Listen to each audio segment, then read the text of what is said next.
గ్రంథం 15వ అధ్యాయం.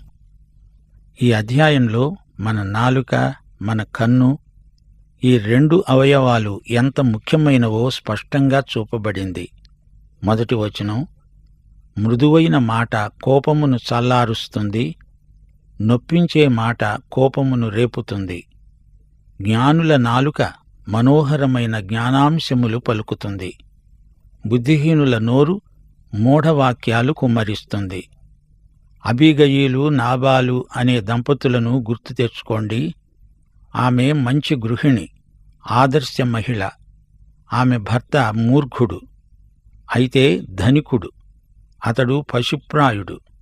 తన భర్తయైన నాబాలు దావీదును అవమానపరిచాడు. దావీదు తమకు చేసిన మేలును మరచిపోయిన కృతఘ్నుడు నాబాలు. అబీగయీలు స్వయంగా దావీదు దగ్గరికి వెళ్ళింది, దావీదును వేడుకున్నది. ఆమె మృదువుగా మాట్లాడింది గనుక దావీదు క్రోధము చల్లారింది. నాబాలు తన మాటల చేత దావీదును నొప్పించాడు, అతని కోపాన్ని రేపాడు.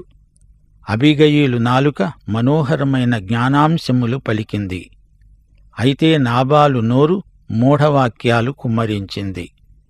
యేసు ప్రభువు పరిసయ్యులను గద్దిస్తూ వారి మాటలను, చేతలను వేషధారణగా పేర్కొన్నాడు. అయితే వ్యభిచారిణి అయిన ఒక స్త్రీని క్షమించి, నేను నిన్ను శిక్షించను, సమాధానము గలదానవై వెళ్ళు, ఇక మీదట ఏ పాపము చేయవద్దని హెచ్చరించాడు. నాలుక ప్రమాదకరమైనది. తాగుబోతూ ఇతరులకు చేసే కీడు కంటే వదరుబోతు నాలుక ఎక్కువ కీడు చేస్తుంది. నీ నాలుకను బట్టి నీవు ఎలాంటి మనిషివో తేలిపోతుంది. నాలుకలో నరకపు చిచ్చు ఉన్నది, అందుకే మీ నాలుకను ప్రభువునకు సజీవ యాగంగా సమర్పించుకోవడం ఎంతో మంచిది. 3వ వచనం, యెహోవా కన్నులు ప్రతి స్థలం మీద ఉంటాయి, చెడ్డవారిని మంచివారిని అవి చూస్తుంటాయి. ఎవరూ చూడడం లేదులే అనుకోవద్దు, దేవుడు చూస్తున్నాడు. మోషే ఈజిప్టులో ఉండగా ఏమి చేశాడు?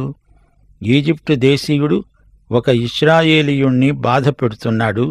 అది చూచి మోషే ఈజిప్టు మనిషిని ఒక్క పోటు పొడిచాడు. ఎవ్వరూ చూడలేదు అనుకున్నాడు. అటు ఇటు చూచాడు, ఎవ్వరూ లేరు. కాని పైకి చూడడం మరిచిపోయాడు. పైనుండి దేవుడు చూస్తున్నాడు. ఇక్కడ నీవు రహస్య పాపం చేసి ఉండవచ్చు, కాని అది దేవునికి రహస్యమేమీ కాదు.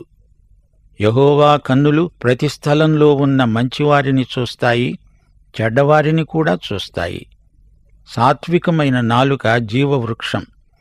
దానిలో కుటిలత ఉండిన ఎడల ఆత్మకు భంగం కలుగుతుంది. నాలుక ఆశీర్వాదం కాగలదు, శాపం కూడా కాగలదు. ఆత్మను భ్రష్టు పట్టించగలదు, లేదా జీవవృక్షమై దీవించగలదు. నాలుక సాత్వికంగా మాట్లాడగలదు, కుటిలాన్ని వెళ్ళగక్కగలదు. మూఢుడు తన తండ్రి చేసే శిక్షను తిరస్కరిస్తాడు, గద్దింపునకు లోబడేవాడు బుద్ధిమంతుడవుతాడు. మూర్ఖుడు తండ్రి మాట వినడు. బుద్ధిమంతుడు తండ్రి యొక్క క్రమశిక్షణను, గద్దింపును కృతజ్ఞతతో స్వీకరిస్తాడు. 6వ వచనం, నీతిమంతుని ఇల్లు గొప్ప ధననిధి, భక్తిహీనునికి కలిగే రాబడి శ్రమకు కారణం. ధననిధి అంటే ఇహలోక ఐశ్వర్యం మాత్రమే కాదు, నీతిమంతుని ఇల్లు ఆనందము, శాంతి, సమాధానములు,